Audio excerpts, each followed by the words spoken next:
வணக்கம் அன்பு நண்பர்களே, இன்றைய கேள்வி கண்டபது நிகழ்ச்சிக்கு உங்கள் அனைவரும் அன்போடு வரவேற்கிறோம். தினம்தோறும் அரசியல்வாதிகளை பார்த்து ஒவ்வொரு வாரம் அரசியல்வாதிகளை பார்த்த நம்முடைய நேயர்களுக்கு இன்று ஒரு வித்தியாசமான ஒரு நிகழ்ச்சி, ஒரு வித்தியாசமான ஒரு முயற்சி. கடந்த 11ஆம் தேதி தமிழகம் மட்டுமல்ல ஒட்டுமொத்த இந்தியாவிலும் இருக்கக்கூடிய நகை வியாபாரிகள் ஒரு கடுமையான கடையடைப்பு போராட்டத்தை நடத்தினார்கள். அதற்கான காரணம் என்ன?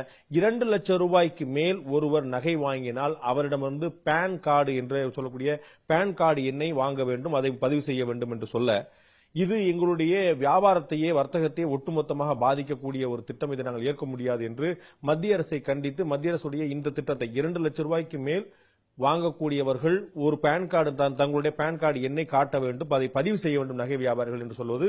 இதை எதிர்த்து கடுமையான ஒரு கடையடைப்பு போராட்டத்தை நடத்தியிருக்கிறார்கள். இன்னும் அடுத்த கட்ட போராட்டங்களும் தொடரும் என்று சொல்லியிருக்கிறார்கள். இந்த மத்திய அரசுடைய உத்தரவு எந்த வகையில் வர்த்தகத்தை பாதிக்கக்கூடியது? இது கள்ளச்சந்தையிலிருந்து வெளிவர தயக்கம் காட்டுகிறதா இந்த தங்க நகை வியாபாரிகளுடைய சங்கம்? இதைத்தான் நம்ம விவாதிக்க போறோம். இதை தாண்டி தங்க நகை பற்றிய ஒரு அடிப்படையான பல கேள்வி நமக்கு இருக்கின்றன. இந்த விலை எப்படி தீர்மானிக்கப்படுகிறது? எப்படி விண்ணை மூட்டிக் கொண்டு இருக்கிறது? எப்படி தீபாவளி பொங்கலுக்கு மட்டும் சீசன் பார்த்து விலையேறிக் கொண்டே இருக்கிறது? இந்த ரொம்ப நாளா சொல்லிக் கொண்டிருக்கக்கூடிய இந்த செய்கூலி சேதாரம் எல்லாம் ஆளாளுக்கு எப்படி மாறுபடுகிறது? இந்த சேதாரம் எல்லாம் எங்கே போகிறது?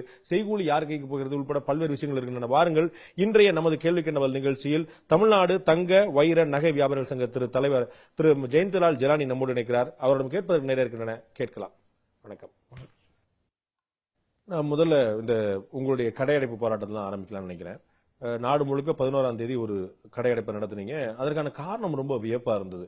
மத்திய அரசு எங்களை தொந்தரவு பண்றாங்க, அடிக்கடி ரெய்டு நடத்துறாங்க, எங்களை கைது பண்றாங்க, வர்த்தகம் சரியா நடக்க முடியலங்கிற மாதிரி காரணங்கள் இருந்தா ஏதோ பிரச்சனை போலன்னு புரிஞ்சுக்கலாம். வாடிக்கையாளர்கள் 2 லட்சம் ரூபாய்க்கு மேல பொருள் வாங்கினால் அவர்களுடைய பான் கார்டை பதிவு செய்யுங்க அப்படின்னு சொல்றதுக்கு அதை எதிர்த்து ஒரு கடையடைப்புன்னு புரிந்து கொள்ளவே முடியல. முதல்ல பான் கார்டுன்றது எல்லாருக்குமே கொடுக்கணும். வெறும் 15% மக்களுக்கு தான் இதுவரை பான் கார்டு இந்தியாவில் இருக்கு. 1,25,00,000 இருக்கிற மக்கள்ல 100 கோடியே 5 லட்சம் மக்களுக்கு மட்டும்தான் இதுவரை பான் கார்டு இருக்கு. இல்ல 20 கோடி மக்களுக்கு மட்டும்தான் இது பான் கார்டு கொடுத்திருக்காங்க.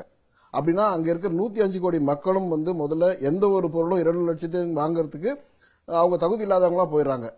அவங்க எப்படி வாங்க முடியும்? ரெண்டாவது, நம்முடைய இந்தியாவில் 70% முழுக்க விவசாயத்தை நம்பி இருக்கக்கூடிய விவசாயிகள் தான். அவங்க கிட்ட எந்தவித பதிவு வேணும் பான் கார்டு அவங்க கிட்ட கிடையாது. அவங்க தங்களுடைய சுப காரியங்களுக்கு வாங்கும்போது பான் கார்டு கேட்டணும் முதல்ல அப்படின்னான்றதே எங்களை கேட்கறாங்க. ரெண்டாவது, ஏதாவது இருந்தா கூட இருக்கிறவங்க கொடுக்கறது தயங்குறாங்க. ஓகே, இதுல நம்ம 2-3 விஷயங்களை பார்க்கணும். ஒன்னு சொன்னீங்க, நம்ம 125 கோடி பேர் மக்கள் தொகைன்னு வச்சுக்கிட்டோம்னா அதுல 23-24 கோடி பேருக்கு தான் பான் கார்டு இருக்குன்னு நீங்க சொல்றதை பார்த்தா உங்களுக்கே அந்த கணக்கு என்னோட ரொம்ப பெட்டரா தெரியும். கிட்டத்தட்ட 25 விழுக்காடு 20லிருந்து 25 விழுக்காடு மக்கள்கிட்ட பான் கார்டு இருக்குது. நீங்க சொல்ற கணக்கு படியே நானும் அதுதான் ஏற்கிறேன். இதுல ஒரு குடும்பத்துல ஒருத்தர் நகை வாங்க போனா அந்த குடும்பத்தில் இருக்கக்கூடிய 4 பேருமே நகை வாங்க போவாங்க. ஆனா 4 பேர்ட்டுமே பான் கார்டு இருக்க வேண்டிய அவசியம் இல்ல. 4 பேருக்கு சேர்ந்து ஒருத்தர், என்னுடைய குடும்பத்தில் நான் வாங்க போனா எனக்கு பான் கார்டு இருந்தா போதும், என்னுடைய மனைவிக்கோ என்னுடைய மகளுக்கோ நான் வாங்க போனா நான் என்னுடைய பான் கார்டை காட்டினாலே போதும். சோ 4ல ஒருத்தருக்கு பான் கார்டு இருந்தாலே உங்களுடைய பிரச்சனை தீர்ந்தது. நீங்கள் சொல்ற கணக்குப்படியே 4ல ஒருத்தருக்கு பான் கார்டு இருக்குது. So what? ஆமா, அது உண்மைதான். இருந்தாலும் குடும்பத்து பெண்மணிகள் தங்களுடைய கணவர்கள் கொடுக்கக்கூடிய செலவு பணத்தை, குடும்பம் நடத்துறதுக்கு செலவு கொடுக்கிற பணத்தையே மிச்சப்படுத்தி அதன் மூலமாக அவங்க சிறுக சேமித்து நகை வாங்குறாங்க. அவங்க கிட்ட கொண்டு போயிட்டு இந்த பான் கார்டு என்ன கேட்டோம்னா அவங்க பயப்படுறாங்க முதல்ல. ரெண்டாவது, அந்த பான் கார்டு கொடுக்கும்போது வெறும் பான் கார்டு கொடுத்து வெறும் எண்ணம் மட்டும் இல்ல, அது ஒரு ஃபார்ம் இருக்கு, அந்த ஃபார்ம் வேற பூர்த்தி பண்ணணும். அதுல பூர்த்தி பண்ணும்போது நிறைய கேள்விகள், இந்த பணம் எங்கேயிருந்து உங்களுக்கு வந்ததுன்னு சொல்லி அவர் ஒரு கேள்வி இருக்கு. ஒரு குடும்பத்தினுடைய தலைவி தங்களுடைய சேமிப்பு மூலமாக வரக்கூடிய பணத்தை எங்கேருந்து வந்து சொல்றதுக்கு அவங்க எந்த வித வாய்ப்புமே இல்ல. அது அப்படி ஒரு காலமே கிடையாது. என்னுடைய சிறுக சேமிப்புன்றது எந்த கணக்கு வழக்கில் இது காமிச்சிருக்கீங்கன்னு சொல்லி அடுத்த கேள்வி அவங்க வரும். அதனால அவங்க முதல்ல கன்சியூமர் பயப்படுறாங்க. நாங்க ஒரு பக்கம் ஏன்னா நாங்க இந்த போராட்டத்தின் முக்கிய காரணமே கடந்த 10-15 வருடங்களாக அன்ஆர்கனைஸ்டு செக்டாரா, முறைப்படுத்தப்படாத ஒரு வியாபாரமா இருந்த தங்க நகை தொழிலை ஒழுங்காக செய்யணுன்ற ஒரே காரணத்துக்காக 916 ஹால்மார்க் அப்படிங்கிற ஒரு மத்திய அரசுடைய திட்டத்தை தீவிரமாக அமுல்படுத்தி முறைப்படுத்தப்பட்ட வியாபாரமா இதை நாங்க மாற்றிட்டு வரோம். இது மாதிரியான சூழ்நிலை கொஞ்சமா கொண்டு வந்திருக்கலாம். 5 லட்சம் இருக்கிறத 4 லட்சமா பண்ணிருக்கலாம், 3 பண்ணிருக்கலாம், 2 பண்ணிருந்தா பரவாயில்ல, அந்த சர்க்கிள் எல்லாமே வருவாங்க. முதல்ல எந்தவித கட்டுப்பாடும் இல்லாத திடீர்னு ஒரு 3-4 வருடங்களுக்கு முன்னால 5 லட்சம் சொல்லி வச்சாங்க. அடுத்த இப்ப பாத்தீங்கன்னா 2 லட்சம், 5 நேராவே 2 ஆக்குனாங்க. நாங்க என்ன கேட்டோம், 5 வைங்க, இல்ல 5 4 மாத்துங்க. ஆனா நேராவே 2 ஆக்கிட்டாங்க. அடுத்த வருஷம் இல்ல இந்த பட்ஜெட்ல கூட 2 1 ஆக்குவாங்க, 150 ஆக்குனாங்கன்னா எல்லாத்தையும் முதல்ல பான் கார்டே கிடையாது. இதுதான் நாங்க எதிர்க்கிறோம். அதான் நீங்க முதல்ல சொன்னது போல விவசாயிகள்கிட்ட வந்து பேன் கார்டு கேட்டா அச்சப்படுறாங்கன்னு சொல்லி சொன்னீங்க. குடும்ப தலைவர்கள் வந்து சிறுக சிறுக சேமித்த பணத்தை வச்சுட்டு அவங்க வந்து வாங்கும்போது அவங்க தயங்குறாங்க. நீங்க 3வது பிரச்சனை சொன்னீங்கன்னா அவங்க ஃபார்ம் ஃபில்அப் பண்ணும்போது எங்கிருந்து வந்ததுன்னு கேட்டா பயப்படுறாங்கன்னு சொல்லி சொன்னீங்க. எங்கிருந்து வந்ததுன்னு கேட்டா எல்லாருமே பதில் சொல்ல கடமைப்பட்டவர்கள். இதுதான் வந்து சட்டம், இதுதான் விதி. நான் கையில காசு வச்சிருக்கேன்னு சொல்லி சொன்னா, நீங்க இப்ப ரோட்ல போகும்போது உங்க கையில ஒரு 10 லட்சம் ரூபாய் இருந்தா சாதாரணமான போலீஸ்காரர் பிடிச்சி இந்த 10 லட்சம் ரூபாய் ஏதுன்னு கேட்பார். என்ன இப்படி திடீர்னு கேட்டீங்களேன்னு சொல்லி நீங்க சொல்ல முடியாது. நீங்க ஒரு பணம் வச்சிருந்தா அந்த பணம் ஏதுன்னு சொல்ல வேண்டிய கட்டாயம் சட்டப்படி இருக்குது. சொல்லித்தான். ஆனால் வருமான வரியினுடைய சட்டத்துல வந்து 2 லட்சத்தினுடைய கணக்கு அவங்க காமிச்சிருக்க மாட்டாங்க. எப்படி காமிச்சிருக்க மாட்டாங்கன்னா சிறுக சிறு சேமித்து அவங்க இல்லீகல் கணக்கு காட்டலன்னு இட்ஸ் இல்லீகல். குடும்பத்துடைய பெண்மணி 1000 2000 போடலாமே, தப்பே கிடையாது. நான் என்னுடைய குடும்பத்துல சேவிங் வச்சிருக்கலாமே. அது மட்டும் இல்லாமல் பேங்க்ல போடலாம். இல்ல இங்க வந்து மாறுபட்ட கருத்து இருக்குன்னா, இப்ப அவங்க கிட்ட 1 லட்சம் தான் இருக்கும் கையில பணம். ஆனா அவங்க 2 லட்சத்துக்கு நகை வாங்கணும். அப்ப என்ன பண்ணுவாங்கன்னா, எங்கேயாவது சின்ன இடத்துல சீட்டு போட்டு வச்சிருப்பாங்க. 1 லட்சம் சீட்டோ 2 லட்சம் ரூபாய் சீட்டோ போட்டு வச்சிருப்பாங்க. அது மூலமா அவங்க ஒரு 1 லட்சம் ரூபாய் எக்ஸ்ட்ரா வந்ததுன்னா அந்த சீட்டு நடத்துறது வந்து சரியான முறையில் இருக்காது. அதாவது கணக்கு காமிக்கக்கூடிய இடமா இருக்காது.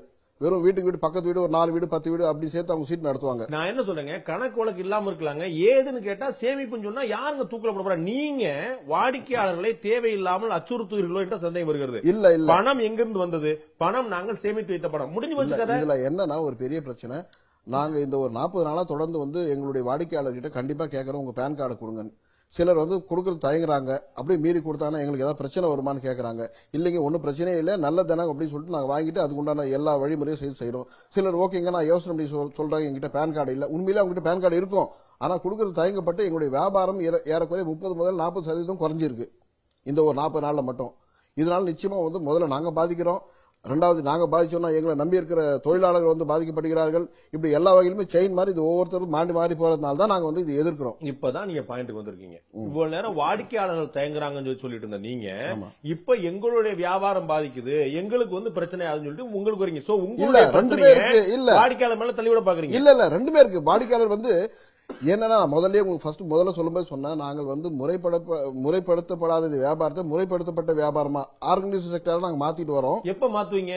இல்ல மாத்திட்டு வந்துருவோம். சரியான முறையில் எல்லாத்தையும் பில் பண்ணா எல்லாமே வெள்ளையா இருந்தா எல்லாமே கணக்கு காட்டப்பட்டா அதுக்கு பேர் முறைப்படுத்தப்பட்ட வியாபாரம். உங்களுடைய கடையில 100 staff, 10 CCTV camera, 4 computer, 4 note என்ற மிஷின், இது இல்ல முறைப்படுத்தப்பட்ட வியாபாரம்.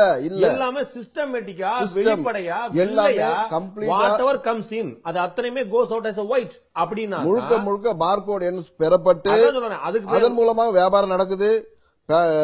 கிரெடிட் கார்டு ஸ்வைப் பண்ணாலும் கரெக்டா பில்ல போடுறாங்க, கேஷ் கொடுத்தாலும் பில்ல போடுறாங்க. 100% பில்ல நடக்கக்கூடிய ஒரு வியாபாரத்தை மறுபடியும் ஒரு 10 வருஷம் நம்ம பின்னோக்கி போயிடக்கூடாதுன்ற ஒரு எண்ணம் எங்களுக்கு நிச்சயமா இருக்கு. காரணம் என்னன்னா, இல்ல உங்களுடைய தமிழ்நாட்டில் இருக்கக்கூடிய எத்தனை நகைக்கடைகள்ல டாக்ஸ் பிடிச்சி பில்லு போட்டு ஒயிட்டா தர்றாங்க? இல்ல ஒருவேளை மக்கள் வந்து வரி செலுத்தலாம் கூட 1% அந்த நாங்களே கூட கொடுத்துறோம். ஆனா பில்ல போட்டு வாங்கிட்டு போங்க, உங்க பேரை சொல்லுங்கன்னு சொல்லிட்டு கேட்டு பில்ல போட்டு கொடுக்குறோம். ஏன்னா 1% நான் வந்து பில்ல காட்டவே முடியும். பில்லாக இல்லாமல் எஸ்டிமேட் அப்படின்னு போட்டு, அதுதான் நானும் சொல்ல வரேங்க. எஸ்டிமேட் போட்டு நீங்கள் பகிரங்கமான, அதாவது கம்ப்யூட்டர்ல டைப் பண்ணாலே பில் ஆயிடாது. அவ்வளவு தூரம் மக்கள் யாரும் இல்ல, அரசாங்கம் யாரும் ஏமாறாது. நீங்க கம்ப்யூட்டர்ல டைப் பண்றீங்க அப்படின்னா பில்ல கொடுத்துட்டாங்க போல கம்ப்யூட்டரைஸ்டு பில் அப்படின்னு நினைக்கிறதுக்கு யாரும் கிடையாது. வேட் எண்ணெய் 90 விழுக்காடு கடைகள் வாங்கக்கூடிய விற்பனை நடக்கக்கூடிய விற்பனையில 90 விழுக்காடு விஷயங்கள்ல வெறும் எஸ்டிமேட் போட்டு கொடுத்துறாங்க. அது பில்லா மாறி போயிட்டு இருக்கு. அது வந்து அந்த கடைக்குள்ள இருந்தா பிரச்சனை கிடையாது. அந்த கடையில அடுத்த கடைக்கு போகும்போது அந்த பில்லு பிரச்சனை வருது, டாக்ஸ் பிரச்சனை வருது. இல்லவே இல்ல. இது வந்து நான் முழுமையா மறுக்கிறேன். ஏறக்குறைய 75 விழுக்காடுக்கு மேல வந்துட்டு எல்லாமே பில் போட்டு வியாபாரம் செய்யறாங்க. ஏன்னா இதுல வந்து டாக்ஸ்ன்றது வெறும் ஒரே 1% அதுக்கு நான் வந்து தமிழக அரசுக்கு நன்றி சொல்லிக்கிறேன். ஏன்னா இந்த தொழில வந்து எந்த விதத்திலையும் பாதிப்பு ஏற்படாத வகையில அவங்க வந்து வெறும் 1% வரி தான் போட்டிருக்காங்க. அந்த வரி வந்து சப்போஸ் எங்களுடைய வாடிக்கையாளர் கொடுக்குறாங்க கூட நாங்க எங்க பாக்கெட்ல இருந்து எங்களுடைய லாபத்தை குறைச்சு கூட நாங்க பண்றோம். ஆனா பில்ல போட்டு தான் வியாபாரம் பண்றோம். கண் கூட இந்த நகை வந்து சின்னதாவோ பெரிதாவோ வாங்குறவங்க எல்லாருக்குமே ஒரு விஷயம் தெரியும். அவர்கள் ரொக்கமாக பணம் கொடுத்தாங்கன்னா அவங்களுக்கு ஒரு விலையும், அவங்க ரொக்கமா பணம் கொடுக்காம கார்டை ஸ்வைப் பண்றாங்க, கிரெடிட் கார்டோ டெபிட் கார்டோ கடன் அட்டை வந்து ஏதாவது ஸ்வைப் பண்ணாங்கன்னா 1 விழுக்காடு கூட வரும்னு சொல்லி சொல்றாங்க. என்ன காரணம்? அந்த 1 விழுக்காடு கூடங்கிறது தான் பில் ஆகுது. சோ எதெல்லாம் கிரெடிட் கார்டு டெபிட் கார்டு மூலமா போகுதோ அது பூரா அக்கவுண்டட் மணியா மாறுது. எதெல்லாம் கிரெடிட் கார்டு மூலமா இல்லாமல் ரொக்கமா போதோ அது வந்து அவருடைய கடைக்கு ஏற்ப அவருடைய வசதிக்கு ஏற்ப எவ்வளவு வந்து கணக்காட்டலாம், எவ்வளவு கணக்காட்ட வேணாம் சொல்லி போகுது. இல்ல கிரெடிட் கார்டு மூலமா போறதுனால என்ன ஆகுதுன்னா, கிரெடிட் கார்டுடைய பேங்க்கு வந்துட்டு 1.5% முதல்ல 2.5% வந்து அவங்க இது எடுத்துக்கிறாங்க, கமிஷன் எடுத்துக்கிறாங்க. அதனால அதை நாங்க ஏத்துக்க முடியாது. நீங்க கேஷா கொடுத்தீங்கன்னா நான் பில்ல போட்டு கொடுத்துறேன். நீங்க கிரெடிட் கார்டுல எடுத்தீங்கன்னு சொன்னா கிரெடிட் கார்டு சார்ஜஸ் நீங்க பேர் பண்ண வேண்டியிருக்குன்ற மாதிரி சொல்லுவாங்க. இல்ல கிரெடிட் கார்டு சார்ஜ் வந்து இப்பெல்லாம் பண்றாங்களான்னு எனக்கு தெரியாது. நான் நீங்க சொல்றது இல்ல கிரெடிட் பண்றாங்க. கிரெடிட் கார்டு டிரான்சாக்ஷன் மூலமா என்ன ஆகுது, உங்களுடைய பண பரிவர்த்தனை வங்கியில பதிவாயிருது. யாருடைய பணம்ங்கிறதும் யாருக்கு போச்சுங்கிறது பதிவாயிருது. அப்ப நீங்க அதை வரியில இருந்து நீங்க தப்ப முடியாது. இல்ல அதனால தமிழக அரசுடைய 1% வரியை நீங்க இதுல கணக்குல கொண்டு வந்துடுறீங்க. கிடையாது. மாறாக ரொக்கமா இல்ல இல்ல இல்ல கிரெடிட் கார்டு டிரான்சாக்ஷன்ல 1.5 முதல் 2.5% வந்து கமிஷன் ஆகுது. அந்த கமிஷன் தான் வந்துட்டு எங்களால ஏத்துக்க முடியாது. அதனால நீங்க வந்துட்டு 1% நீங்க டாக்ஸ் கொடுத்தாகணும்னு சொல்லி டாக்ஸ் வாங்கிடுறோம். அரசாங்கத்துடைய கோரிக்கை என்ன, 2 லட்சத்துக்கு மேல ஒரு பில் பண்ணப்பட்டா அவங்களுடைய பேன் கார்டு வாங்குவீங்க, அவ்வளவுதான். உங்களுடைய கடையில எத்தனை பேர் 2 லட்சத்துக்கு மேல வாங்கிறாங்க நீங்க சொல்லுங்க. ஒரு பில் பண்ணக்கூடிய இல்ல வாங்குறாங்க. சாதாரண ஒரு 10,000 செயின் வாங்கினா 2 லட்சத்துக்கு மேல போயிடும். எஸ். அப்படி ஆகும்போது அந்த 10,000 செயினை வந்து 2ஆ பில்ல போட முடியாது. அப்ப என்ன ஆகும்னு சொன்னா ஆட்டோமேட்டிக்கா அந்த சர்க்கிள் உள்ள வந்துறாங்க. அது மாதிரி வாங்குறவங்க வந்து தயங்குறாங்க. பெரிய நகைகள் விற்பனையில பெரிய சிரமம் ஏற்படுகிறது. இதெல்லாம் வந்து தவிர்க்கணும் அப்படின்னு சொன்னா இந்த வரம்பை உயர்த்தணும்னு சொல்லி நான் கேட்டிருக்கோம். ஒரு பில்லுல ஒரு நபர் ஒரு பொருளை 2 லட்சம் ரூபாய்க்கு மேல வாங்குறாங்க அப்படின்னா அவங்க வந்து நம்முடைய சாமானிய மக்கள் கணக்குல 2 லட்சம் ரூபாய்க்கு மேல ஒரு பில்லு ஒரு பொருள் வாங்குறாங்கன்னா அவர்கள் நடுத்தர வர்க்கத்திற்கும் மேலே கணக்கில் எடுப்படுவார்கள். நீங்க ஊர்ல போய் கேட்டீங்கன்னா எந்த ஒரு சாமானியன் வந்து ஏழை குடியார் நீங்க சொல்றீங்களா 10 ரூபாயா சேர்த்துருங்க, அவன் யாருமே ஒரு பில்ல ஒரு பொருளை 2 லட்சம் ரூபாய்க்கு மேல வாங்க முடியாது. இல்ல ஒரு ஆரம் வாங்கினா 10,000 ஆகி போகுது. ஆரம் யார் சார் வாங்குறா? இல்ல ஒரு நடுத்தர வர்க்கத்துக்கு மேல இல்ல நடுத்தர வர்க்கம் கண்டிப்பா வாங்குறாங்க. 10,000 ஆகும் சாதாரண வாங்கிட்டு போறாங்க. நடுத்தர வர்க்கம் ஒண்ணு அவன் தனியார் நிறுவனத்திலேயோ அரசு நிறுவனத்திலேயோ வேலை பார்த்துட்டு இருந்தானே அவனுடைய சம்பளம் கணக்குல வந்துருது, அவன் அதுக்கு மேல மாத்த முடியாது.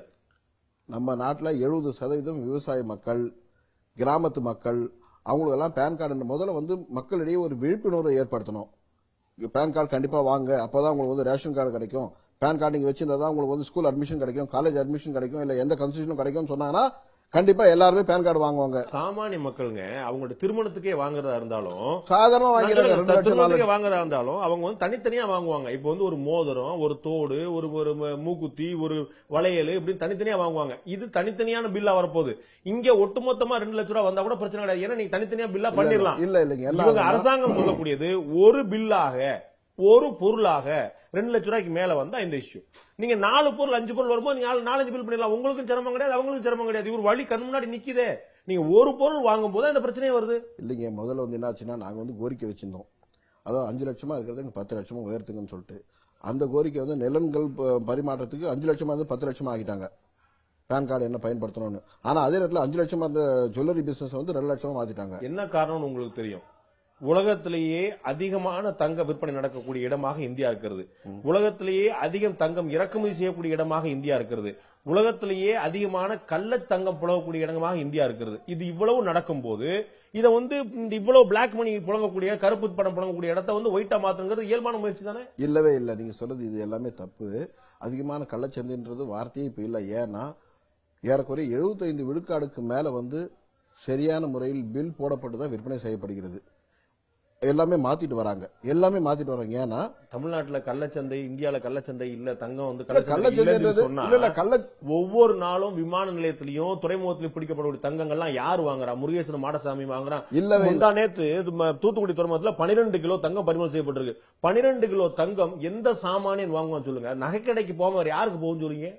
அது லாபத்துக்காக அவங்க வந்து கடத்திட்டு வந்து விற்கிறாங்க. கடத்திட்டு வரக்கூடிய தங்கம் தானே கள்ளச்சந்தை சார். உங்களுடைய கடையில ஒரு நபருடைய கடையில எத்தனை கிலோ தங்கம் இருக்கும்? 100 கிலோ சொல்லி கணக்கு வச்சீங்கன்னா 100 கிலோ தங்கம் வருகிறது, 100 கிலோ தங்கம் போகிறது. நீங்க இங்க பாதி பொருள் பில் பண்றது இல்லைன்னு சொல்லி சொல்லும் போது இந்த தங்கம் எப்படி வந்துங்கிற கேள்வி வரக்கூடாது.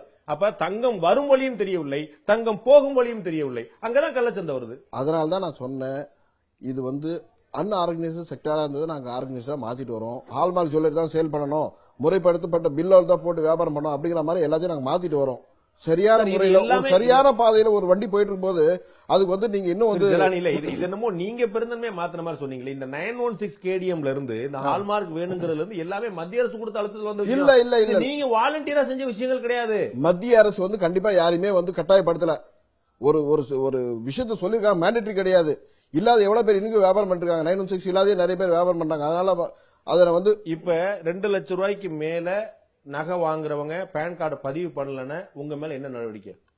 விற்கவே முடியாது. முதல்ல நான் என்ன நடவடிக்கை முதல்ல நீங்க இது பண்ணல, இப்ப வந்து சரி, பண்ணல. இல்ல ரெண்டாவது இன்னொன்னு பாத்தீங்கன்னா, இல்ல, நீங்க இது இல்ல சொல்லுங்க. இல்ல நான் முடிச்சிடறேன். இது நான் பதில் சொல்றேன் உங்களுக்கு. முதல்ல வந்து எங்களுக்காக சில டேர்ம்ஸ் கொடுத்துருக்காங்க. என்னன்னா, அந்த பேன் கார்டு வந்து சரியானதானா, உண்மையானதானா, போலியானது இல்லையா அப்படிங்கிற ஊர்ஜிதெல்லாம் நாங்க பண்ணிக்கணும். இது ஒரு ரெக்கார்டு 6 வருஷம் நாங்க மெயின்டைன் பண்ணணும் அப்படின்லாம் அதுல இருக்கு. நாங்க வெறும் பேன் கார்டு எடுக்கலாம், ஜெராக்ஸ் எடுக்கலாம், ரெக்கார்டு மெயின்டைன் பண்ணலாம், எழுதலாம். அது ஏதாவது தப்பாயிடுச்சுன்னா கூட அந்த கடைக்காரர் மேல தான் குற்ற நடவடிக்கை எடுக்கப்படும். ஏன்னா அதனுடைய உண்மைத்தன்மையை வந்து ஊர்ஜிதம் செய்வது கடைக்காரருடைய பொறுப்புன்னு சொல்லி அதுல ஒரு சட்டம் சொல்லுது. அது எந்த வகையில நியாயம்? இதெல்லாம் நாங்க எதிர்க்கிறோம். அதை நம்ம ஏற்க முடியாது. அதெல்லாம் நாங்க அதான் சொன்னேன். இதுக்கு முன்னவே நீங்க எல்லாருக்கும் பேன் கார்டு கொடுங்க. இல்லங்க, நான் இதனால என்ன இழப்பு ஏற்படுது, என்ன பிரச்சனை ஏற்படுதுன்னு எனக்கு இப்ப புரியல. நீங்க நீங்க சொன்னது பாத்தீங்கன்னா, மக்கள் தயங்குறாங்க, மக்கள் தயங்க கூடாது. இல்ல, அதாவது அவங்க பேன் கார்டு வந்து இன்னைக்கு வந்து ஜனவரி 1ஆம் தேதியில இருந்து இந்த பேன் கார்டு திட்டம் அமலுக்கு வந்துருச்சுங்க. ஆனா வந்து இப்ப பேன் கார்டு இல்லாமலே நிறைய வாங்கிட்டு தான் போயிட்டு இருப்பாங்க. அந்த மறுக்கிறதுக்கு இல்ல. அது இயல்புல புரிந்து கொள்ளக்கூடியது. கொஞ்சம் கொஞ்சமா உங்களுக்கு விழிப்புணர்ச்சி வர வர வர வர உங்களை போல எல்லா கடைக்காரர்களுமே சங்கத்துக்காரங்க எல்லாம் சேர்ந்து வச்சுட்டு நம்ம பேன் கார்டு வாங்கி பதிவு செய்யாம விற்க கூடாதுப்பான்னு ஒரு முடிவுக்கு வந்தீங்கன்னா இயல்புல சரியா போயிருப்பது. அவ்வளவுதான். It may take some time, but ஒன்னும் தப்பு கிடையாது. இல்ல என்ன இப்போதுன்னா, இந்த ஒரு 40 நாளா நாங்க வந்து பார்த்ததுல இந்த பெரிய நகைகள் விற்பனை வந்து ஓரளவு குறைஞ்சிருக்கு. அது வந்து நிச்சயமா எங்களை பாதிக்குது. எங்களை பாதிக்கிறது இல்ல. என்ன இப்போதான் நாங்க மறுபடியும் சொல்றது ஒரே விஷயம், இது ஒரு சரியான பாதையில போயிட்டு இருக்கிறத ஏன் வந்து அரசு வந்து திசை திருப்புறாங்க இந்த விஷயத்தை, அதாவது இந்த வியாபாரத்தை ஏன் திசை திருப்புறாங்க? அவங்களுடைய எண்ணம் வந்து தங்க தொழிலை நடைபெறக்கூடாது, அதன் மூலமாக நம்மளுக்கு அந்நிய செலாவணி இழப்பு ஏற்படுகிறது. மத்திய அரசு வந்து அது மாதிரியான ஒரு சட்டத்தை கொண்டு வந்தாங்க. இந்த அரசும் அதே தான் பின்பற்றி போயிட்டு இருக்காங்க. ஆனா அதாவது பின்பற்றக்கூடிய முறை தான் வேறே தவிர விஷயங்கள் ஒண்ணுதான் ரெண்டு பேரும் செய்யறதும். அவங்களுக்கு அந்த கவலை இருக்கும்லங்க. இந்தியாவிலே அதிகமா இறக்குமதி ஆகக்கூடிய 3வது பொருள் தங்கங்க. இப்ப ஏன் இல்லன்னா, மத்திய அரசு ஒரு சரியான திட்டத்தை கொண்டு வந்திருக்காங்க. அதாவது மக்களிடையே இருக்க நகையை கொண்டு வந்து நீங்க பேங்க்ல கொடுங்க, பேங்க் கொடுத்தா அதுக்கு 2% 3% வட்டி கொடுக்குறாங்க. அதுக்கப்புறம் 4 வருஷமா 5 வருஷமா நீங்க அதை மறுபடியும் வாங்கிட்டீங்கன்னு சொன்னா அது வந்து அந்த வரக்கூடிய வருமானத்துக்கு வருமான வரி விலக்குல இருந்து அழிச்சிருக்காங்க. இப்படி எல்லாமே இருக்கு. அந்த தங்கத்தை வந்து என்ன பண்ணுவாங்கன்னா மறுபடியும் வந்துட்டு அவங்க ஒன்றும் லாக்கர்ல வைக்க போறது இல்ல, மக்களுடைய புழக்கத்துக்கு கொண்டு வர போறாங்க. அப்படி வரும்போது ஆட்டோமேட்டிக்கா இது ஒரு நல்ல நிலைமையில் நடந்துன்னு சொன்னால் இறக்குமதியே சுத்தமா குறைஞ்சிடும். இன்னைக்கு பாத்தீங்கன்னா இறக்குமதி ரொம்ப குறைஞ்சிருக்கு. கடந்த நீங்க 3-4 வருடங்களா நீங்க பாத்தீங்கன்னா 900 முதல் 1000 குறைஞ்சிருக்கு. கடத்தல் ரொம்ப அதிகரிச்சிருக்கு. இல்ல கடத்தல் ஏன் அதிகரிச்சிருக்குன்னு சொன்னா 10% வந்து இறக்குமதியின் மீது தீர்வை இருக்கு. அந்த தீர்வை குறைச்சீங்கன்னா இதுக்கு முன்ன பாருங்க, இதே வந்து ஒரு 5 வருஷத்துக்கு முன்ன கடத்தலே இல்லாத இருந்தது. ஏன்னா இன்டர்நேஷனல் ரேட்டும் இந்தியன் ரேட்டும் ஒன்னா இருந்தது. இந்த வரி அவங்க எப்ப விதிச்சு அதுக்கு இதுக்கும் இன்டர்நேஷனல் ரேட்டுக்கும் இந்தியன் ரேட்டுக்கும் வந்துட்டு வித்தியாசம் உண்டு பண்ணாலும் அன்னில இருந்து அது கடத்திட்டு வரவங்களும் ஒரு லாபமா போயிடுச்சு. லாபத்தை இல்லாத ஆக்கிருங்க. அங்கேயும் அதான் வேலைப்பா, இங்கேயும் அதான் வேலைன்னா ஏன் கடத்த போறாங்க? ஏன் கடத்தல் வரப்போகுது?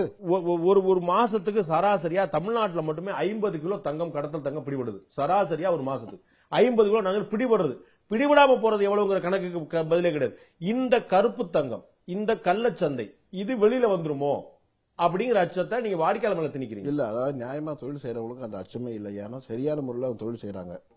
கிலோவா தங்கத்தை வெளிநாட்டுகள்ல இருந்து குருவிகள் மூலமா பசங்க மூலமா கொண்டு வரக்கூடியவங்க ஏதோ ஒரு ஆசாரிகள் சின்ன ஆட்கள் யாரும் எதுவும் தெரியாதவங்களா இருக்க போறாங்க. பெருமுதலாளிகள் தானங்க இதை செய்வாங்க. இல்ல, கடத்திட்டு வரவங்க யாருமே இந்த தமிழகத்தை அதாவது நம்மளுடைய நாட்டை சேர்ந்தவங்களா இருக்க மாட்டாங்க. வெளியே யாராவது ஒரு ஏஜென்ட் இருப்பாங்க, அவங்க தான் கொடுத்து அனுப்பிச்சிட்டு இருப்பாங்க. யாருக்குங்க அனுப்புவாங்க? வெளிநாட்டை சேர்ந்தவங்க இருப்பாங்க, யாருக்கு அனுப்புவாங்க? அவங்க அனுப்புறாங்கன்னு சொன்னா யார் வாங்கினாலும் அவங்க அனுப்பிச்சிட்டு இருப்பாங்க. யார் வாங்குவா? இந்த நான் கிலோவா தங்கத்தை யார் வாங்குவா? சேமிப்பு வர்த்தகர்கள் தானங்க வாங்குவாங்க. அவங்க தான் இதை கன்வெர்ட் பண்ண முடியும். 1 கிலோ தங்கம் கூடிய அந்த கட்டிய யார் கொண்டு போய் எந்த கடையில மாத்த முடியும்? வர்த்தகர் தான் வாங்கணும்னு அவசியமே இல்லை. வேற எவ்வளவு பேரு ஒரு 4 பையரை நீங்க சொல்லுங்களேன். எவ்வளவு பேரு சேமிப்புன்ற மூலையில நிறைய பேர் வாங்குறாங்க. விலை குறைச்சலா இருந்தா நிறைய பேர் வாங்கிட்டு போயிடுறாங்க. சார், சேமிப்புங்கிற முறையில பண்றவன் டாக்ஸ் கட்டி வாங்கிட்டு வந்துட போறான். நான் சொல்ல உங்கள்கிட்ட வாங்க அங்க கொண்டு வந்துட போறான். இல்ல டாக்ஸ் அந்த டாக்ஸ் அடுத்த மூலமா கொண்டு வரான். இல்ல டாக்ஸ் கட்டினா இங்கே வாங்கிட்டு போலாம். அது டாக்ஸ் கட்டுறது அதான் சொல்ல வரேன். இல்ல அதை விட விலை குறைச்சலாம் அவங்க கிடைக்கிறதுக்காக தான் அதை வாங்குறாங்க. மற்றபடி வர்த்தகர் வாங்குறாங்கிற குற்றத்தை நாங்க வந்து மறுக்கிறோம். காரணம் என்னன்னா எல்லா வர்த்தகரும் அது மாதிரி இல்ல. யாராவது ஒருத்தர் 2 பேர் தப்பு பண்ணா அதை நாங்க யாரும் கண்டுபிடிக்க முடியாது. நீங்க முதல்ல என்ன சொன்னீங்க நல்லா யோசிச்சு பாருங்க. முதல்ல தங்க கடத்தல் நடக்கவே இல்ல. ஏன்னா வெளிநாட்டுல கிடைக்கிற தங்கத்தோட விலையும் இந்தியாவோட தங்க விலையும் ஒன்னா இருந்துச்சு. எஸ்.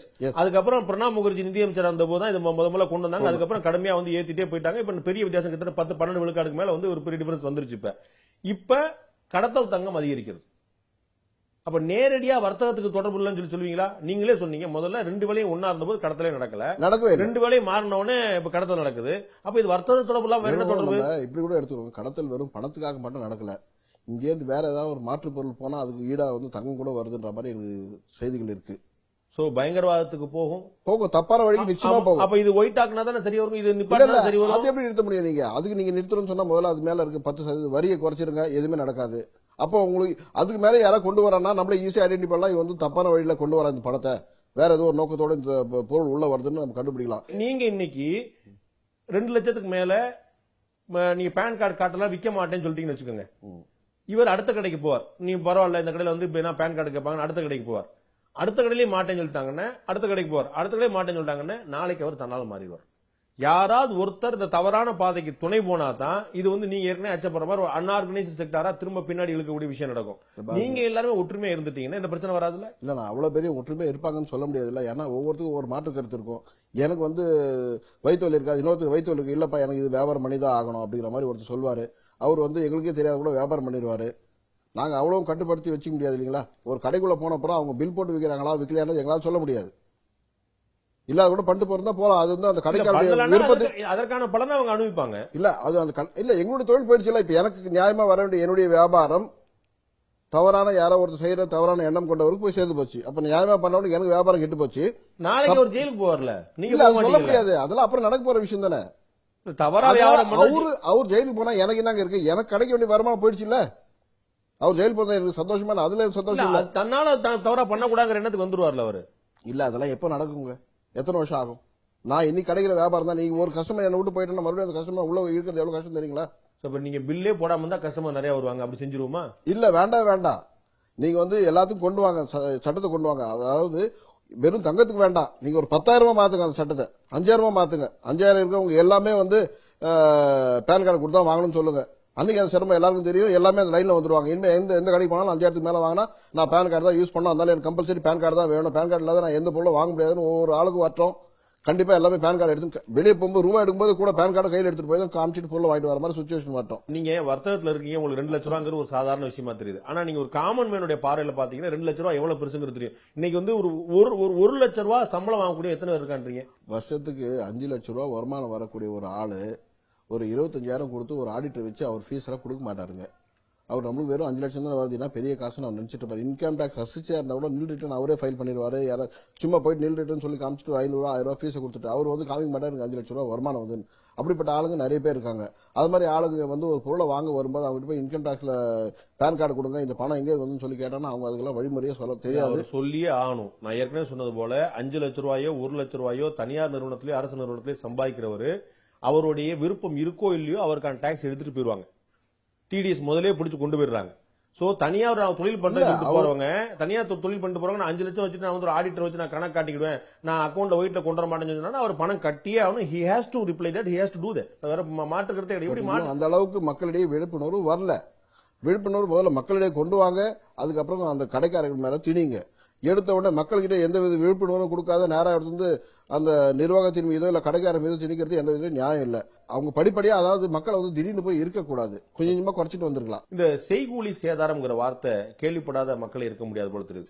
அது என்ன செய்கூலி, அது என்ன சேதாரம், இந்த ரெண்டும் எங்க போகுது? சைக்கூலின்றது இப்ப இல்லவே இல்ல. ஓஹோ, சைக்கூலின்றது எங்கேயுமே கிடையாது. ஓகே.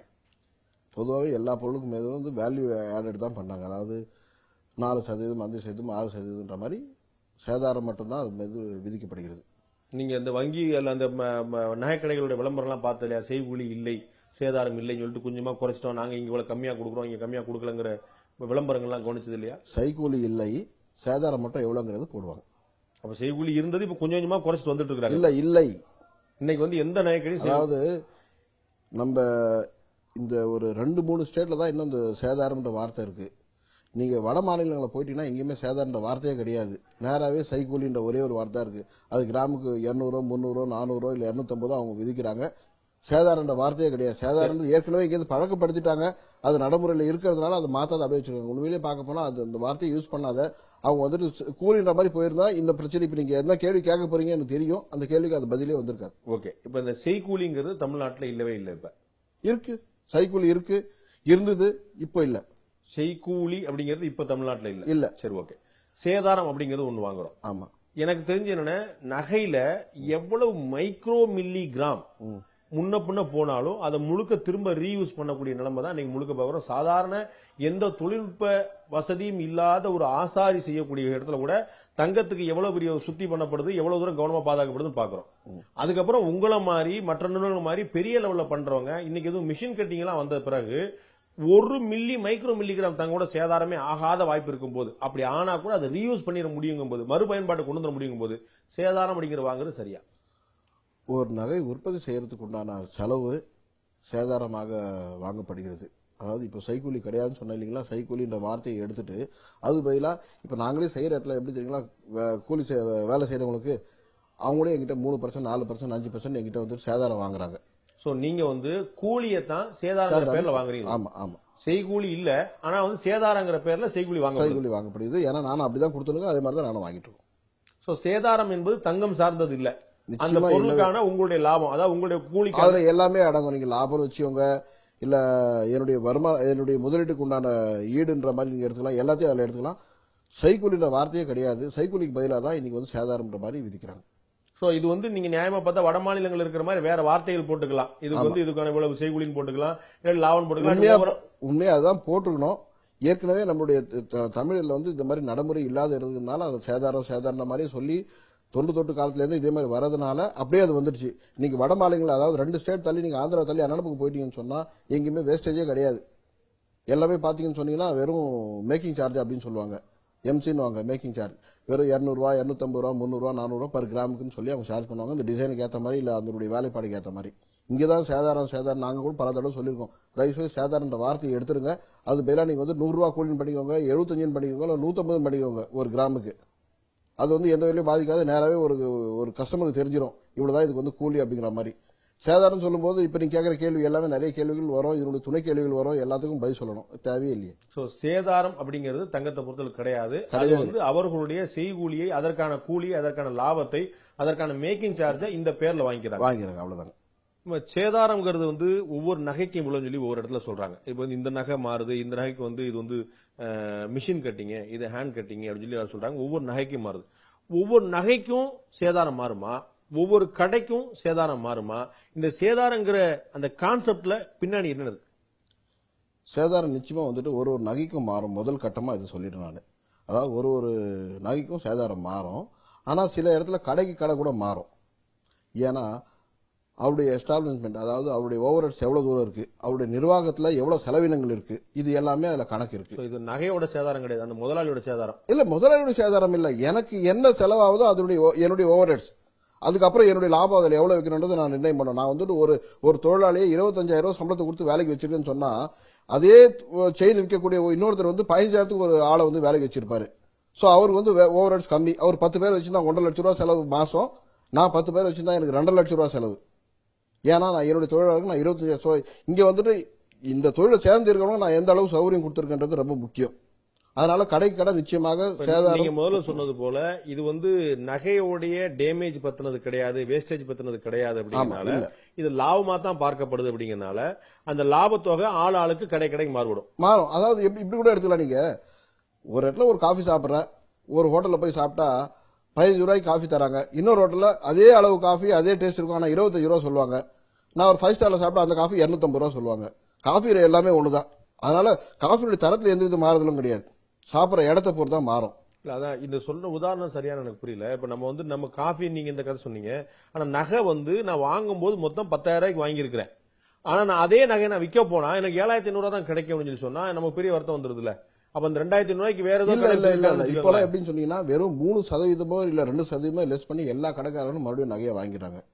நீங்க இன்னொருத்தர் பொருளை வந்துட்டு எங்கிட்ட கொடுத்தா நான் 3 வாங்குவேன், என்கிட்ட வாங்கின பொருளை என்கிட்ட கொடுத்தா நான் 2%, இன்னைக்கு இருக்கிற மார்க்கெட்ல இருந்து 2% லெஸ் பண்ணி நான் மறுபடியும் கோல்டு நான் வாங்கிறேன். இது எல்லாருடைய நடைமுறையிலே எல்லாத்தையும் இருக்கு. தங்க விலை தான் அப்படியே வாங்கி. ஆமா, அந்த ரேட்டுக்கு தான் சொல்றேன். இன்னைக்கு கிராம் என்ன விலைக்குதோ அதே 3% லெஸ் பண்ணி நான் வாங்கிறேன். அப்ப பெரிய கடைகளுக்கு எல்லாம் போய் வாங்காம நிறைய செலவு இல்லாத சின்ன கடைகளுக்கு போனா சேதாரம் கம்மியா இருக்குன்னு புரிஞ்சுக்கலாமா? இப்ப என்ன ஆயிப்போச்சுன்னா அந்த சின்ன கடைக்காரங்களுக்கு கூட என்ன பண்ணாங்கன்னா அந்த கடையில அவ்வளவு விற்கிறாங்க, நானும் அவ்வளவுதான் விற்கிறோம் மாதிரியான மென்டாலிட்டி கூட ஒரு கடைக்கு போறேன், என் முகத்துல இருந்து கையில கால இருந்து எல்லா இடத்துல லைட்டை போட்டு பல்ப் வச்சு போனோடனே டீயை கொடுத்து இப்ப நான் என்ன வச்சுக்கிறேன், இவருடைய ஓவர் ஹெட்ஸ் அதிகம், இவருக்கு நிறைய செலவு. அப்ப எங்க வாங்க போறாரு அவரு? அவர் பாக்கெட்ல கொடுக்க மாட்டாரு, என் பாக்கெட்ல கொடுப்பாரு. அதுக்கு பதிலா அந்த தெருமுனையில சந்தில இருக்கக்கூடிய ஒரு சாதாரண கடையில போய் வாங்கினோம்னா அவர் தங்கம் எவ்வளவு தங்கத்து மட்டும் காசு வாங்கி கொடுத்தாரு. சாதாரண கடைக்கு போனா அவ்வளவு டிசைன்ஸ் நீங்க பார்க்க முடியாது, அவ்வளவு வெரைட்டி பார்க்க முடியாது. எப்படி பாப்பீங்க? அங்க வெறும் ஒரு 10 செயின் வச்சிருப்பாரு, இங்க போனா 100 செயினை பார்க்கலாம், 100 செயின்ல இருந்து ஒரு செயினை செலக்ட் பண்ணலாம். நீங்க பொருள் வாங்குற இங்க ஒரு ஒரு 1 லட்சம் ரூபாய் 1.5 லட்சம் ரூபாய் கொடுத்து ஒரு பொருள் வாங்குறீங்கன்னு சொன்னா நிறைய டிசைன் பார்த்து வாங்கிங்களா, இல்ல 4 பொருள் கொடுத்து அதுல ஒரு பொருள் எடுத்துப்பீங்களா?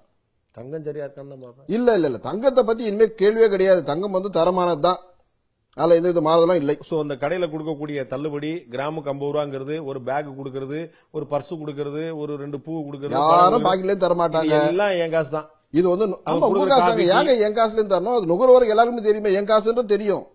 யாருக்கு தெரியாது? விட்டா நான் கார்ல எடுத்து உங்க வீட்டுல கூட விட்டுவாரு, அது உங்க காசு, என் காசு கிடையாது. அது நுகர்வோருக்கு நல்லாவே தெரியும். நான் சர்வீஸ் பண்ண வந்திருக்காங்க, இவ்வளவு பெரிய முதலீடு போட்டு இவ்வளவு பெரிய எஸ்டாப்ளிஷ் பண்ணி யாரும் சர்வீஸ் பண்ண வரல. லாபத்தை கொஞ்சம் ஒவ்வொருத்தர் கூட குறைச்சி விற்கிறாங்க, இவ்வளவுதான் கணக்கு தவிர வேற எந்த வித இதுவும் கிடையாது. தரத்தை பொறுத்தவரை எந்த வித மாறுதலும் கிடையாது. தங்கத்தோட நகையா பண்ணணும் அப்படின்னா 100 விழுக்காடு தங்கத்தை நகையா பண்ண முடியாது, முடியவே முடியாது. 1000 கிராமுக்கு 916 கிராம் இருந்தா மிச்சர் கூடி 84 காட்மியம் செம்பு எல்லாம் கலந்து வச்சுட்டு ஒரு நகைக்கான சேர வச்சுட்டு அதை வந்து மொத்தம் 1000 கிராமுக்கு நகையா மாறுது. அதனாலதான் 916 வந்ததா நான் கேள்விப்பட்டேன். அப்ப 1000 கிராம் நகையில 916 கிராம் தான் தங்கம் இருக்கும் என்றால் 1000 கிராம் தங்கம் என்று பில் வாங்குவது சரியா? தங்கம் சொல்லி 22 கேரட் கோல்டு தானே சொல்றாங்க. 22 கேரட் தானே சொல்றோம். 22 கேரட்ல எவ்வளவு கிராம் இருக்குதோ 22 கேரட்டுங்கிறது அதோட தரம். 22 கேரட்டுங்கிறது 22 கேரட்டுங்கிறது அதோட தரம். அந்த தரம் என்னது? 1000க்கு 916 இருந்தா 22 கேரட் தங்கம். இப்படிதான் 22, 24, 20, 18 எல்லாம் இப்ப 22 தான் இப்ப வந்து கான்ஸ்டன்டா இருக்குது. 22 கேரட் தங்கம் என்பது 1000 கிராம் தங்கத்தில் 916 கிராம் தங்கம் கொண்டதை 22 கேரட் சொல்லுவோம். அப்ப நீங்க வந்து நான் ஒரு 10 கிராம் வாங்குறேன்னு வச்சுக்கோங்க, 1000ல 84 கிராம் வந்து அடுத்தது அப்படின்னா 100ல 8.4 கிராம் வந்து வேற பொருள் தான். அப்ப நான் 100 கிராம் வாங்குறேன்னா நீங்க பில் வந்து 100 கிராமுக்கு பண்றீங்களா 91.6 கிராமுக்கு பண்றீங்களா? இல்ல, நான் வந்து 91.6 கிராம்ன்றது 24 கேரட் சேர்ந்தது, 100 கிராம்ன்றது 22 கேரட் சேர்ந்தது. நாங்க ரேட்டு கொடுக்கறது 22 கிராமுக்கு தான், 22 கேரட் தான் நாங்க ரேட்டை கொடுக்குறோம். சோ 100 கிராம் தான் சார்ஜ் பண்றோம். இன்னைக்கு பாத்தீங்கன்னா 2760 ரூபாயில 2750 ரூபாய் ஒரு கிராம் இருக்கு 22 கேரட். நீங்க வந்துட்டு 24 கேரட் எடுத்தீங்கன்னா 3000 ரூபாய் கிட்ட ஒரு கிராம் இருக்கு. சோ 3000 கிராம் நான் சார்ஜ் பண்றது இல்ல, நான் பண்றது 22 கேரட்னு சொன்னா 22 கேரட் எவ்வளவு? 100 கிராம் இருக்கும்போது 22 கேரட், அது 991 கிராம் 660 மில்லி ஆச்சுன்னா அது 24 கேரட். அப்படின்னு பார்த்தா நான் 3000 ரூபான்னு சொல்லி சார்ஜ் பண்ணுவோம். நீங்க விலை நிர்ணயிக்கும் போது 22 கேரட்டுக்கு தனி விலை, 24 கேரட் தனி விலை. 24 கேரட் பொதுவாக யாரும் விற்பனை செய்யறது இல்ல, 22 கேரட் தான் விற்பனை செய்யறாங்க. சோ அதுல வந்து இந்த விலையில வந்து ஒரு விலை மாறுபாடு எதுவும் கிடையாது. இல்ல, கிடையவே கிடையாது. அதே மாதிரி ஒரு நாளைக்கு 2 முறை தங்கம் விலை மாறுபடுது. ஆமா, காலையில வாங்கினா ஒரு வேளை, சாயந்தரம் வாங்கினா ஒரு விலைங்கிறது காய்கறிக்கு தான் சாத்தியமாகும், தங்கத்துக்கு அது எப்படி சாத்தியமாகும்? ஏன்னா உலக சந்தையில அந்த மாற்றங்கள் வருது. எப்படின்னா காலைல 10 மணிக்கு வந்துட்டு ஃபர்ஸ்ட் ரேட் வந்து இஷ்யூ பண்ணுவாங்க. ரேட் இஷ்யூ பண்ணும்போது முன்னாள் நைட்ல என்னென்ன நடந்தது, மறுநாள் காலையில 9, 10 மணி வரை என்ன நடந்ததோ அது எல்லாம் வச்சுதான் ரேட்டை பிக்ஸ் பண்றாங்க. அதுக்கப்புறம் டே பூரா நடக்கிற டிரான்சாக்சன் எதுவுமே அதுல வராது. அதுக்கப்புறம் 3:30 மணிக்கு ஒரு ரேட்டை இஷ்யூ பண்ணாங்க. அந்த ரேட்ல பாத்தீங்கன்னா அன்னி ஒரு நாள்ல என்ன மாற்றம் வருதோ, ஏன்னா பாதிப்புன்றது நுகர்வோருக்கும் வரக்கூடாது, அந்த கடைக்காரருக்கும் வரக்கூடாது. விலை குறைச்சிட்டாலும் குறைச்சிடுவோம், விலை கூடினாலும் கூடிடுவோம் அந்த ஈவினிங் கொடுக்குற ரேட்ல. அதனால வந்துட்டு எந்த வித இதுவும் இல்லாத ஒரு நடுத்தரமான ஒரு விலையை நாங்க தரோம். இது வந்து ஒரு சிறந்த திட்டம். இதுக்கு முன்னெல்லாம் பாத்தீங்கன்னா ஒரு 10 வருஷம் முன்ன பாத்தீங்கன்னா ஒரே ஒரு தடவை ரேட் வருங்க, ஒரு நாள் பூரா அந்த ரேட் ஓடும். ஆனா இன்னைக்குன்னு பாத்தீங்கன்னா ஒரு நாளைக்கு 2 தடவை ரேட் வருது. அதன் மூலமாக என்ன ஆகுது, வாடிக்கையாளருக்கும் பாதிப்பு வராது, நுகர்வோருக்கும் பாதிப்பு வராது, கடைக்காரருக்கும் பாதிப்பு வராது. ஏன்னா வாடிக்கையாளருக்கு எப்படி பாதிப்பு வராது? ஆமாங்க, இப்ப எப்படி நான் சொல்லிடுறேன். வாடிக்கையாளருக்கு 24 மணி நேரம் முன்னாடி 2200 ரூபாய், 24 மணி நேரம் கழிச்சு 2300 ரூபாய் அப்படின்னா மறுநாள் காலையில அதுக்கு மறுநாள் சாயந்தரம் 2 முறை விலை மாறிடுது. நான் போனா நீங்க வாங்கின தங்கம் நீங்க 2200 ரூபாய்க்கு தான் வாங்கிருப்பீங்க, ஆனா எனக்கு கொடுக்குற தங்கம் 2300 ரூபாய்க்கு கொடுத்து. இல்ல அதுதான் தப்புங்க. என்னன்னு சொன்னா ஒரு செகண்டுக்கும் ரேட் மாறிட்டே இருக்கு இன்டர்நேஷனல்ல. அந்த ரேட்டை வச்சுதான் நாங்க விலை நிர்ணயம் பண்றோம். நான் வந்து நீங்க ஒரு நாளைக்கு 2 முறையா ஒவ்வொரு வினாடிக்கு ஒரு முறை, ஒரு வினாடிக்கு ஒரு முறையும் உலக சந்தையில வந்து விலை மாறிட்டே இருக்கும்.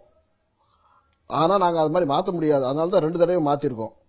என்ன ஆகும்னா நீங்க நினைச்சிட்டு பாருங்க 2200 நீங்க தங்கம் வாங்கிட்டு நான் சாயந்தரம் வரும்போது 2300 ரேட் தான் எங்களுக்கு 100 ரூபாய் கூடுதல் தான் விற்கிறேன்னு கேட்டீங்களா, அது இல்லவே இல்லை. ஏன் இல்லைன்னா இப்போ நான் என்ன விற்கிறேன்னா இமீடியட்டா இன்னொரு 1 ஹவர்ல நான் மறுபடியும் அதை பர்ச்சேஸ் பண்ணி ஆகணும். ஏன்னா அந்த அப்போதான் என்னுடைய லாபம் வந்து நிரந்தரமா இருக்கும்.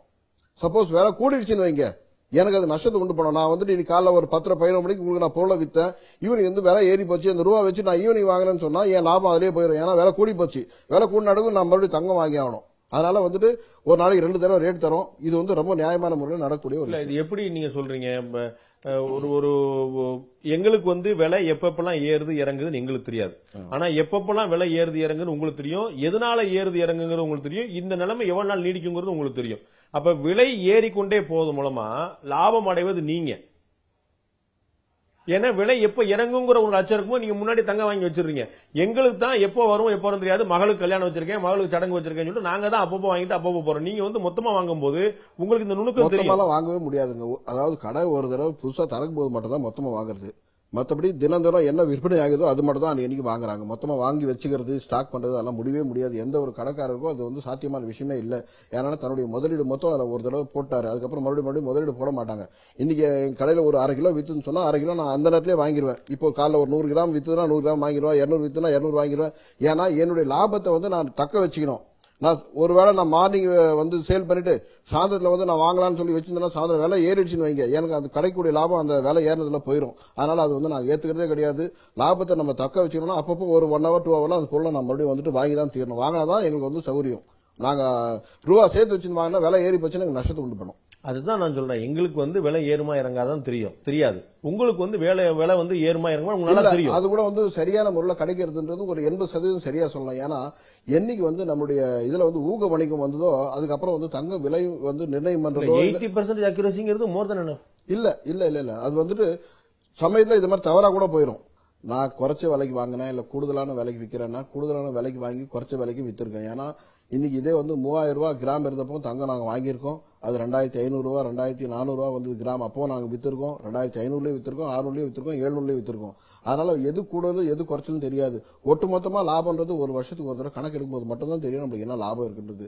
ஒரு பொருளுக்கு தனித்தனியா நம்ம வந்துட்டு கணக்கு வழக்கு வச்சிருக்க முடியாது, அதை நம்ம பார்க்கவே முடியாது. இதுல லாபம் வந்தா இன்னொரு நஷ்டம் கூட வந்துடும், சொல்லவே முடியாது. சில கடைக்காரங்க என்ன பண்ணுவாங்க, சரி ஓகேப்பா நாளைக்கு ஏதாவது பார்த்து வாங்கலாம், கொஞ்சம் விலை ஏறி போச்சு, சாயந்தரம் ஏறி போச்சு, நாளைக்கு வாங்கிக்கலாம் அப்படின்னு வச்சிருப்பாங்க. நாளைக்கு பார்த்தா இன்னும் ஏறிட்டு இருக்கும். ஆனா அவருடைய நிர்பந்தம் மறுபடியும் அந்த தங்கத்தை வந்து வாங்கிதான் ஆகணும். ஏன்னா வாங்கினாதான் மறுபடியும் என்ன பொருள் வித்தாரோ அந்த பொருள் செய்து அவர் கடையில் மறுபடியும் ஈடு பண்ண முடியும். அவர் வெறும் தங்கமா ரூபா வச்சுட்டா ஒரு பிரயோஜனமே இல்ல. இன்னைக்கு ஒரு 2 கிலோ வித்துட்டா மறுபடியும் 2 கிலோக்கு உண்டான தங்கத்தை வாங்கி வேலைக்கு கொடுத்தாதான் மறுபடியும் பொருள் கடையில் வைக்க முடியும். அவர் ரூபா வச்சுன்னு பண்ணான்னா தொழிலே பண்ண முடியாது. அதனால வந்து இதுல லாபம் நஷ்டம்ன்றதெல்லாம் வருஷத்துக்கு ஒரு தடவை தான் பார்க்க முடியும். இதுல வந்து பெரிய அளவுல லாபம்ன்றதெல்லாம் இல்ல, இது ஒரு மரியாதையான தொழில். அந்த தொழிலுக்காக தான் நாங்க வந்து ஆசைப்படுறோமே தவிர ஒரு பெரிய லாபம் இருக்கு, நிறைய லாபம் வருது. ஏன்னா இப்ப வந்துட்டு எல்லாமே ஓப்பன் மார்க்கெட் ஆயிடுச்சு. இன்டர்நேஷனல் ரேட் என்ன இருக்குன்றது எல்லாருக்குமே தெரியும். படிச்ச யாருமே சிஸ்டம் உள்ள போனாலும் நீங்க என்ன டாலர் விற்கிது ஒரு நிமிஷத்துல கால்குலேட் பண்ணிடலாம். $1250 ஒரு அவுன்ஸ் இருக்குன்னா ஒரு அவுன்ஸுக்கு இவ்வளவு இருக்கு 10% மேல டாக்ஸ் போடு, அதுக்கப்புறம் என்ன இருக்குன்னு பார்த்தா ஒரு செகண்ட் நீங்க யார் வேணா பிடிச்சிடலாம். அதனால பெரிய லாபத்துல இன்னைக்கு தொழில் பண்ண முடியாது. ரெண்டாவது இன்னைக்கு தொழில வந்துட்டு நிறைய சவால்கள் உள்ளது, நிறைய காம்படிஷன் இருக்கு. சேதாரன்ற வகையில பெரிய காம்படிஷன் இருக்கு, எல்லா வகையிலும் ஓவர் அளவுல ஒரு பெரிய காம்படிஷன் இருக்கு இன்னைக்கு. அதனால வந்து இந்த தொழில் வந்து அவ்வளவு ஈஸியான தொழிலும் இல்ல. இனிமே வந்து இந்த தொழில புதுசா யாரும் சாதிக்க முடியாது. ஒவ்வொரு கடையிலுமே விலை வைக்கும் போது கிராமுக்கு 40 ரூபாய் குறைவாக, கிராமுக்கு 50 ரூபாய் குறைவு, கிராமுக்கு 80 ரூபாய் குறைவுன்னு சொல்லி சொல்றாங்களே, அது எப்படி சாத்தியமாகுது? தரத்தை பொறுத்தவரை எந்த வித கொஸ்டினும் கிடையாது. ஏன்னா எல்லாமே ஹால்மார்க் ஜுவல்லரி. அது யாருடைய கடையா இருந்தாலும் எந்த கடையா இருந்தாலும் தரத்தை பொறுத்தவரையிலும் ஹால்மார்க் ஜுவல்லரி சேல் பண்ணாங்கன்னா அங்க போய் நீங்க கண்ணை மூடிட்டு பொருளை வாங்கிக்கலாம். இப்ப இந்த கடையில தங்கம் சுத்தமா இருக்கும், அந்த கடையில தங்கம் சுத்தமா இருக்காது. இதெல்லாம் ஒரு 15 வருஷத்துக்கு முன்ன நாங்க எல்லாம் சொல்லுவோம் தொழில இருக்கவங்க, எங்களுக்கு தான் உயர்ந்த தங்கம், எங்களுக்கு தான் சுத்தமான தங்கம். இன்னைக்கு அந்த வார்த்தையே கிடையாது. நீங்க சரியான, அதாவது நீங்க இடம் சரியா இருக்கா பாத்துவங்க, மற்றபடி கேரட்டை பொறுத்தவரை எந்த பிரச்சனையுமே கிடையாது. ஏன்னா அந்த அளவுக்கு அவேர்னஸ் இருக்கு, அந்த அளவுக்கு நமக்கு டெக்னாலஜி இருக்கு. எடை மட்டும் தான் பார்க்கணும். இல்ல நான் சொல்றது இடம் சொன்னா சில இதெல்லாம் கல் இடம், அந்த இடம் இந்த இடம் இருக்கு, அது வந்து வாங்குறவங்க விற்கிறவங்க பொறுத்து இருக்கு. ஆனா தரத்தை பொறுத்தவரை எந்த வித கொஸ்டினும் கிடையாது. தரத்தை பொறுத்தவரை ஒரே நிரந்தரம் தான். தங்கத்தோட தரம் வந்து ஹால்மார்க் இருக்கக்கூடியது எல்லா கடையிலும் ஒண்ணுதான். அது யார் எது சொன்னாலும் ஏத்துக்க முடியாது.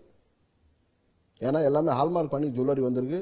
தரத்தை பொறுத்தவரை எந்த வித ஒரு சின்ன கொஸ்டின் கூட வராது. அப்ப இவங்க எப்படி ரூபா குறைக்கிறாங்க, விலை எப்படி குறைக்கிறாங்க?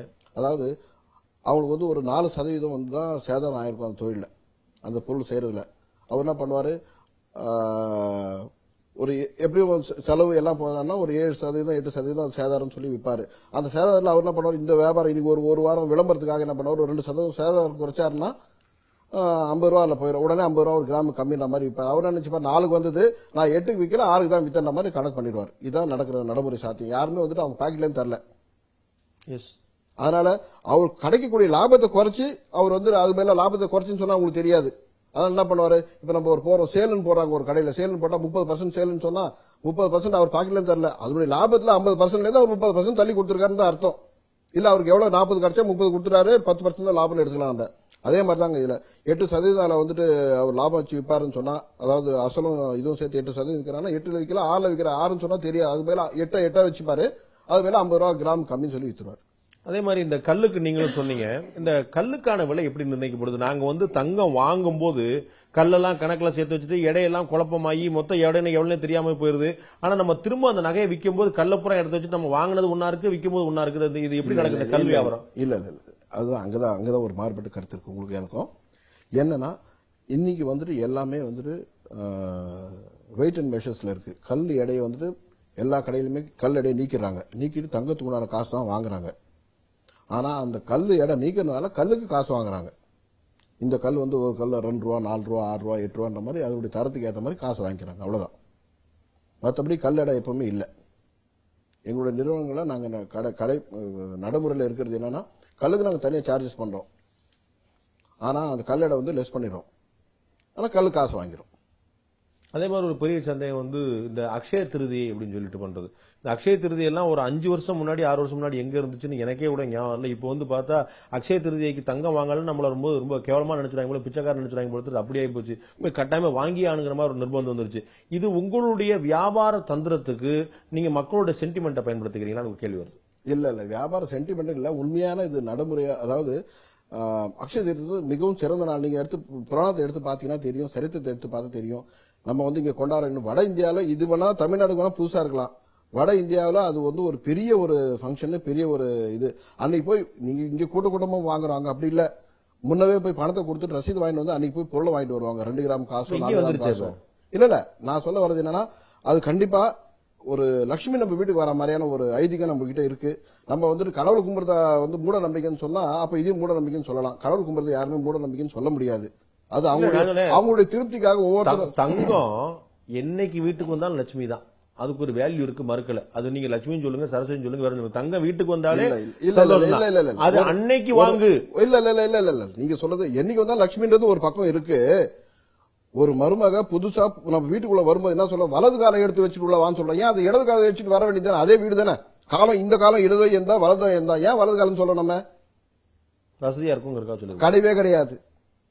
எந்த ஒரு விஷயத்துக்கும் ஒரு நல்ல விஷயம் சொன்னா நம்ம ரைட்ன்றதை எடுத்துனுக்கோம். நம்முடைய ஐதீகம் இது மூட நம்பிக்கைன்னு சொன்னா சொல்றவங்க சொல்லிட்டு போட்டோம். ஓகே, அடுத்த நாட்கள்ல தங்கத்தோடைய விலை எப்படி இருக்கும்? தங்கத்தோட விலை அடுத்து கூடுமா குறையுமா?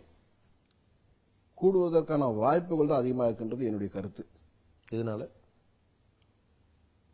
இன்னைக்கு உலகத்துல வந்து தங்கத்திற்கு மாற்று பொருளை வேற எதுவுமே கிடையாது.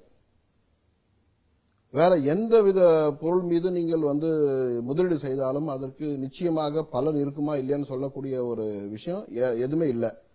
ரெண்டாவது, எனி டைம் மணி. ஏதாவது நான் வந்து நியூயார்க்ல அதை வாங்கிட்டு சென்னையில வந்து வித்தாலும் காசு ஆக்கிடலாம், இல்ல ஸ்ரீலங்கால வாங்கி வந்தாலும் நான் சென்னையில வித்தா காசு ஆக்கிடலாம்.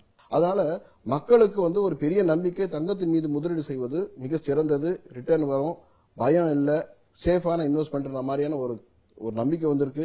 இரண்டாவது, எந்த நாட்டிலும் ஒரு போர் நடந்தால் முதல்ல வந்து பாதிக்கப்படக்கூடிய அவங்களுடைய பொருளாதாரம், அந்த பொருளாதாரம் ஒவ்வொரு முறையும் பாதிக்கும் போது தங்கத்துடைய விலை உயரும். நீங்க பாத்துட்டு வந்தீங்கன்னா ஷேர் எல்லாம் குறைஞ்சிரும், ஆனா தங்கத்துடைய விலை உயரும். ஏன்னா தங்கத்துக்கு தான் அந்த இடத்துல மரியாதை இருக்கும். அதனால தங்கத்தின் மீது முதலீடு செய்தால் சிறந்த மாதிரியான ஒரு கருத்து இருக்கு, நிபுணர்களால் நிரூபிக்கப்பட்டுள்ளது. அதனால தங்கத்தின் மீது முதலீடு செய்கிறார்கள். அதனால தங்க விலை கூடிட்டே போகுது, நிச்சயமாக கூடும். நீங்க என்ன எனக்கு கருத்து தெரியுது நாளுன்றது எத்தனை வருஷம் பின்னால ஆரம்பிச்சாலும் பாருங்க, அன்னைக்கு என்ன விலை விற்குது, இன்னைக்கு என்ன விளைக்குது, பிற்காலத்தில் அதே மாதிரி தான் விற்கும். எவ்வளவு விலை ஏறினாலும் வியாபாரம் இப்படிதான் நடக்கும். அன்னைக்கு வந்து இருந்த கடைகளை விட விலை கூடதுக்கு அப்புறம் பாத்தீங்கன்னா நிறைய கடைகள் ஆயிருக்கு, நிறைய வந்து தங்க பரிமாற்றம் நிறைய நடந்திருக்கு, எதுவுமே குறையல. இப்ப நவம்பருக்கும் இப்பயும் பார்த்தாலே கிட்டத்தட்ட 400 ரூபாய்க்கு மேல வந்து விலை கூடி இருக்கு ஒரு கிராமுக்கு. ஆமா, ஒரு 3 மாசத்துலயே வந்து கடுமையா ஒரு கூடி இருக்குன்னு பாக்குறோம். இப்ப நவம்பர்ல வாங்கினவன் புத்திசாலியா இல்லாட்டி இப்ப வாங்குறவன் புத்திசாலியா? இன்னும் கூடி போயிருமா? இல்ல, அதாவது விலை கூடிடுச்சுன்னு வருத்தப்படுறதை விட என்கிட்ட இருக்க தங்கத்துக்கு மதிப்பு வந்து எனக்கு கூடி போச்சுன்னு சந்தோஷப்படுறவங்க தான் எனக்கு தெரிஞ்ச நிறைய. ஏன்னா எல்லார் வீட்லயுமே தங்கம் இருக்கு. இல்ல நான் வாங்கணும்னு நினைச்சேன் கூடி போச்சு. இல்ல அதுக்கு நீங்க வாங்கணும்னு எவ்வளவு வாங்க போறீங்க? ஒரு 2 சவரமும் 3 சவரமும் வாங்குவீங்க. ஆனா உங்க வீட்டுல அதுக்கு மேல 10 சவரம் இருக்கும். நீங்க எதை வச்சு சந்தோஷம் பண்ணா என்கிட்ட இருக்க 10 சவரத்துக்கு விலை கூடி போச்சு, இது சந்தோஷம் முதல்ல உங்களுக்கு வரணும். அப்புறம் வாங்குறத பத்தி நீங்க யோசனை பண்ண மாட்டீங்க, வாங்கிடுவீங்க. இல்ல இப்ப இந்த விலை கூடுறது நாளைக்கு 4 மணி நாள் கூடிக்கிட்டே போனா கூட பரவாயில்ல வாங்குங்கன்னு சொல்லி சொல்லுவீங்க. இப்ப தங்கம் குறையறக்கா காத்திருக்க வேண்டியது இல்லையா? நம்ம வந்து இப்ப வந்து ரொம்ப விலை வந்து ஒரு இது வந்து ஒட்டுமொத்த உலக மக்களும் இல்ல பெரிய நிதி நிறுவனங்கள் ஒட்டுமொத்தமா தங்களுடைய திசையை வந்து தங்கத்தை நோக்கி திருப்பியிருக்காங்க தங்களுடைய பார்வையை. அவங்க மட்டும் இல்லாமல் சைனா போன்ற வளரும் நாடுகளை வந்து தங்களுடைய மக்களுக்கு வந்து அறிவுறுத்தி சொல்றதே வந்து தங்கத்தில் முதலீடு செய்யுங்க தான் அவங்க சொல்றாங்க. நம்ம நாட்டில் தான் இல்லையே தவிர சைனா போன்ற வளரும் நாடுகளில் வந்துட்டு தங்கத்தின் மீது முதலீடு செய்யணும் மக்களுக்கு வந்து அறிவுரை சொல்றதுனால பெரும்பாலான மக்கள் வந்து தங்கத்தை வந்து முதலீடு செய்ய ஆரம்பிச்சிருக்காங்க. இதெல்லாம் ஒரு முக்கிய காரணம். தங்கம் 100 ரூபாய் முன்னப்பணம் இருந்தாலும் யோசிக்க வேண்டாம், தங்க நகை வாங்குன்னு அப்படி சொல்லுங்க. கண்டிப்பா வாங்கும். தங்கம் வாங்குறது பெட்டரா நிலம் வாங்குறது பெட்டரான்னு என்ன சொல்லுவீங்க? நிலம் வந்துட்டு தேவையான நேரத்துல பணமா மாற்றுறது ரொம்ப சிரமம். இப்ப நீங்க நினைச்சீங்கன்னா 6 மாசம் ஆகும் அதுக்கு பணத்தை மாற்றணும். கேஷா பாக்குறது தங்கம் 6 நிமிஷத்துல பணமா மாத்திடலாம். நிலத்துக்கும் தங்கத்துக்கும் இருக்கிற பெரிய வித்தியாசமே அதான். ஆனா நம்முடைய முன்னோர்கள் வந்து தங்கம் அல்லது மண் இதுலதான் முதலீடு செய்தாங்க. அதுலதான் வந்துட்டு தங்களுடைய மொத்த வருமானத்தையும் கொடுத்தாங்க. ரெண்டுமே பெஸ்ட். ரெண்டுல தங்கம் பெஸ்ட் தங்கம் தான். நன்றி திரு ஜலானி, இவ்வளவு நேரம் உங்களுடைய கருத்தையும் உங்களுடைய நேரத்தையும் எங்களோட ஒதுக்கியதுக்கு நன்றி. உங்களுடைய நல்ல நோக்கங்கள் நிறைவேற எங்களுடைய வாழ்த்துக்கள். தேங்க்யூ. நன்றி.